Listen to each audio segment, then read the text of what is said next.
সৌদিতে অর্ধনগ্ন পোশাকে fashion show, অবাক বিশ্ব। পবিত্র কাবার আদলে তৈরি হয়েছে স্টেজ, আর সেই স্টেজে নাচ গান করছেন জনপ্রিয় শিল্পী জেনিফার লোপেজ ও সেলিন ডিয়ন। সম্প্রতি সৌদি আরবের রাজধানী রিয়াদে একটি ফ্যাশন শোতে দেখা গেছে এমন দৃশ্য। এখন আপনি দোকানে যান, সেখানে নারী, ড্রাইভিংয়ে যান, সেখানে নারী, রাস্তাঘাটে আপনি হাঁটবেন, দেখবেন নারীরা ওপেন সিগারেট খাচ্ছে। টাকার বিনিময়ে বিবাহ, এটা সৌদি আরবে শুরু হয়েছে। এই আলামতগুলা বড় ভয়াবহ আলামত। আমরা এই জাতীয় ভিডিও অথবা নিউজ যখন আমরা দেখি, সত্যি আমরা অবাক হই। নবী আলাইহিস সালাতু ওয়াস সালাম পরিষ্কার হাদিসের মধ্যে সতর্ক করে দিয়ে বলেছেন, এমন একটা সময় আসবে লা ইয়াবকা বাইতুন মিনাল আরব ইল্লা দাখালাতহু, আরবের এমন কোন ঘর থাকবে না যেখানে ফিতনা ঢুকবে না। খুবই দুঃখজনক। আমি নিজের চোখে দেখেছি মাদায়েনে সালেহ, যেই জায়গা আল্লাহ রাব্বুল আলামিন আযাব দিয়ে ধ্বংস করে দিয়েছেন, আযাব দিয়ে যেই জায়গা আল্লাহ রাব্বুল আলামিন ধ্বংস করে দিয়েছেন, এমন জায়গার ভিতরে আমার নিজের চোখে আমি দেখছি, সেখানে এখন পুরো জায়গাটা বিভিন্ন সময় ভাড়া নিয়ে সেখানে বিভিন্ন কনসার্ট হচ্ছে। অথচ নবী করিম সাল্লাল্লাহু আলাইহি ওয়াসাল্লাম এই জায়গা দিয়ে যাওয়ার সময় কাঁদতে কাঁদতে নবীজি গিয়েছেন। ইল্লা ওয়া আনতুম বাকুন, নবীজি বলছেন কান্না ছাড়া তোমরা এই জায়গা দিয়ে পার হয়ে যেও না।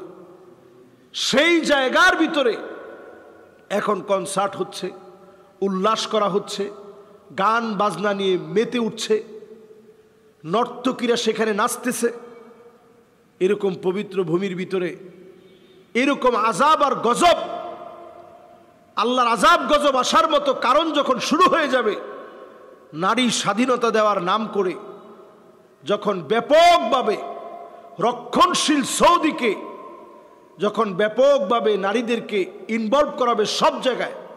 এখন আপনি দোকানে যান, সেখানে নারী, ড্রাইভিংয়ে যান, সেখানে নারী, রাস্তাঘাটে আপনি হাঁটবেন, দেখবেন নারীরা ওপেন সিগারেট খাচ্ছে। এই আলামতগুলা বড় ভয়াবহ আলামত। নবী আলাইহিস সালাতু ওয়াস সালাম পরিষ্কার বলেছেন, লা ইয়াবকা বাইতুন মিনাল আরব ইল্লা দাখালাতহু, আরবের এমন কোন ঘর থাকবে না যেই ঘরের ভিতরে ফিতনা ঢুকবে না। রাসূল আঙ্গুল দিয়ে এইভাবে দেখিয়েছেন এবং বলছেন আঙ্গুলের ভিতরে গুণে গুণে রাখো। এই বড় বড় বিষয়গুলো পৃথিবীতে আসবে ভয়াবহ আযাব আসার কারণে, ভয়াবহ আযাব আসার পূর্বক্ষণে। আমরা এখন যে বিষয়গুলো পরিলক্ষিত হচ্ছে আমাদের চোখের সামনে, টিকটকে, এমনকি ইউটিউবে, এমনকি ফেসবুকে আপনারা দেখবেন সৌদি আরবের বিভিন্ন নারী হিজাব পরে যে সমস্ত অঙ্গ ভঙ্গিমায় অশ্লীলতা ছড়িয়ে দিচ্ছে। এটা আমাদের জন্য লজ্জাজনক, এটা আমাদের জন্য দুঃখজনক। নবী আলাইহিস সালাতু ওয়াস সালাম বলেছেন, ফিতনা ছড়িয়ে যাবে ঘরে ঘরে। আজকে ওই ফিতনার অংশ বিশেষ নিকাহে মিসিয়ার, টাকার বিনিময়ে বিবাহ, এটা সৌদি আরবে শুরু হয়েছে, যেটার একসময় কল্পনা করা যেত না। টাকার বিনিময়ে বিবাহ সৌদি আরবের ভিতরে নতুন করে এখন শুরু হয়েছে। এটা চলছে সৌদি আরব জুড়ে। মহিলা টাকা দিয়ে আপনাকে বিবাহ করতে বাধ্য করবে। যতদিন আপনাকে ভালো লাগবে আপনার সঙ্গে থাকবে, ভালো লাগবে না তো আপনার সঙ্গে থাকবে না। এই রকম টাকার বিনিময়ে বিবাহ সৌদি আরবে শুরু হয়ে যাবে। এগুলো যখন শুরু হবে, আল্লাহর তরফ থেকে আযাব আসবে। আজকে সে আযাব আমরা এখন দেখতে পাচ্ছি।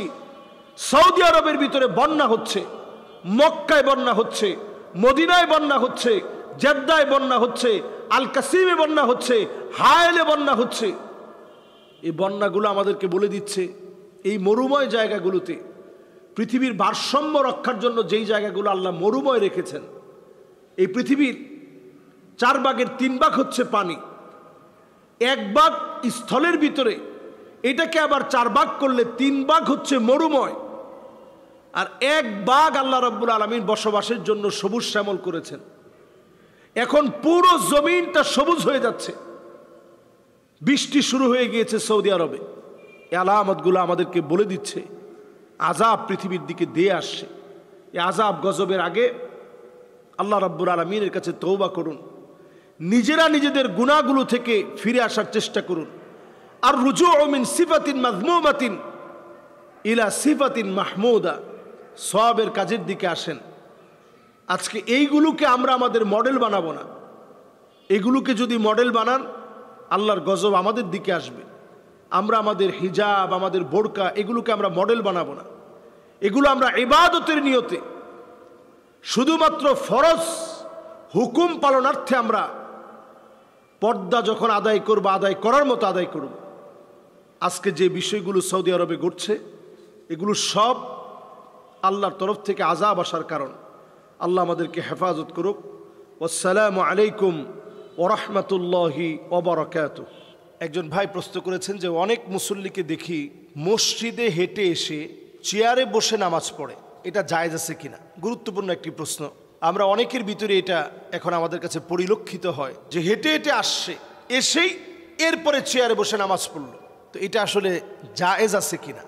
মূলত নামাজের ভিতরে কিয়াম, আল্লাহু আকবার বলে এই যে আপনি দাঁড়ালেন, এই দাঁড়ানোটা হচ্ছে ফরজ। এই দাঁড়ানোটা ফরজ। এই ফরজ বিধানটা আপনি যদি ইচ্ছাকৃত লঙ্ঘন করেন তাহলে আপনার নামাজ আদায় হয় নাই। তবে হ্যাঁ, স্পাইনাল কর্ডে প্রচণ্ড ব্যথা, fistula, anal Fischer, pilonidal sinus সহ আপনার মেরুদণ্ডের নিচে পায়ুপথের ঠিক উপরে কোনো ধরনের কোনো সমস্যার কারণে আপনি হয়তো এরকম ঝুঁকে আপনি সেজদা দিতে কষ্ট হয়, রুকুতে যেতে কষ্ট হয়, এটা হতে পারে। ডাক্তার আপনাকে বলছে যে আপনি এত নুয়ে ঝুঁকে আপনি সেজদা দিবেন না। ডাক্তার আপনাকে এই বিষয়ে সিদ্ধান্ত দিয়েছে। বিষয়টা যদি ঠিক এমন হয়, এই রকম কোনো রোগী, তিনি হয়তো যখন কিয়াম চলল, আল্লাহু আকবার বলে তেলাওয়াত চলছে, দাঁড়িয়ে আছে, তখন দাঁড়িয়ে থাকলো, রুকু সেজদা করার সময় উনি হয়তো চেয়ারে বসলো, যদি উনি প্রচণ্ড অসুস্থ হয়। হাদিস থেকে বোঝা যায় চেয়ারে না বসে রাসূলুল্লাহ সাল্লাল্লাহু আলাইহি ওয়াসাল্লাম বলছেন ফাকউদ, যে দাঁড়াতে সক্ষম নয় সে যেন বসে পড়ে। বসে মানে একেবারে মসজিদের মধ্যে আপনি জমিনের মধ্যে, মুসল্লিরা ঠিক যে জায়গায় বসছে ওই জায়গায় আপনি বসে পড়লেন। এরপরেও যদি আপনি দেখেন সমস্যা কাটতেছে না, বরং আপনি অসুস্থ আছেন, আপনার বিবেক ঠিক আছে, নামাজ কিন্তু ছেড়ে দিলে চলবে না। কোরআনুল কারীমের একটি আয়াত আমরা দলিল হিসেবে নিয়ে আসতে পারি। আল্লাযীনা ইয়াযকুরুনাল্লাহা কিয়ামান ওয়া কুউদা ওয়া আলা জুনুবিহিম ওয়া ইয়াতাফাক্কারুনা ফী খালকিস সামাওয়াতি ওয়াল আরদ রব্বানা মা খালাকতা হাযা বাতিলা।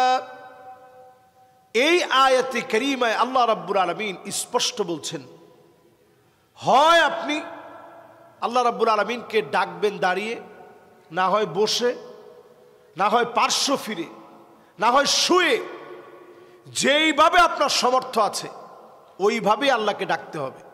আল্লাহকে ডাকার ক্ষেত্রে কার্পণ্য করলে চলবে না, যে অবস্থায় পারেন ওই অবস্থায় ডাকতে হবে। কিন্তু আপনি সারা পথ হেঁটে আসলেন, ঠিক যখন আপনি নামাজ পড়বেন তখন আপনি দুর্বল হয়ে গেলেন, এই জাতীয় ব্যক্তিকে শরীয়তের পরিভাষায় আল্লাহ তাআলা নিজে নাম দিয়েছেন কমু কুসালা। নামাজের ভিতরে দাঁড়ালেই লোকটা অলস হয়ে যায়। এই জাতীয় ব্যক্তির নামাজ তিলকা সলাতুল মুনাফিক, এটা মুনাফিকের নামাজ। তিলকা সলাতুল মুনাফিক, এটা মুনাফিকের নামাজ। তিলকা সলাতুল মুনাফিক, এটা মুনাফিকের নামাজ। এই মুনাফিকের নামাজ যারা পড়বে এরা অলসতা করে পড়বে। এদের সেজদাগুলা হবে কা নাকরি দিকা, মুরগি যেভাবে ঠোকর দেয় এইভাবে ঠোকর দিয়ে নামাজ পড়বে। এদের নামাজের ভিতরে কখনো তাসবিহ বেশি পড়ে না, 3 বারই পড়ে, কিন্তু 3 বার 5 বার 7 বার, জিন্দিগিতে 5 বার পড়ে না, 7 বারও পড়ে না, 3 বার পড়ে। এগুলা মুনাফিকের নামাজ। নামাজ পড়তে গেলে সবচেয়ে শেষে গিয়ে নামাজ পড়ে, সারা পথ হেঁটে এসে মসজিদে এসে তিনি চেয়ারম্যান হয়ে যায়। এটা হচ্ছে মুনাফিকদের নামাজ। মাআযাল্লাহ, আল্লাহর কাছে আমরা পানাহ চাই। অসুস্থতা জনিত কারণে শরীয়ত কিন্তু কঠিন করে নাই। ইয়াসসিরু ওয়ালা তুআসসিরু, তোমরা সহজ করে দাও, কঠিন করে দিও না। বাশশিরু ওয়ালা তুনাফিরু, শুভ সংবাদ দাও, মানুষকে পৃথক করে দিও না, নফরত করে দিও না। আল্লাহ আমাদেরকে বোঝার তৌফিক দান করুক।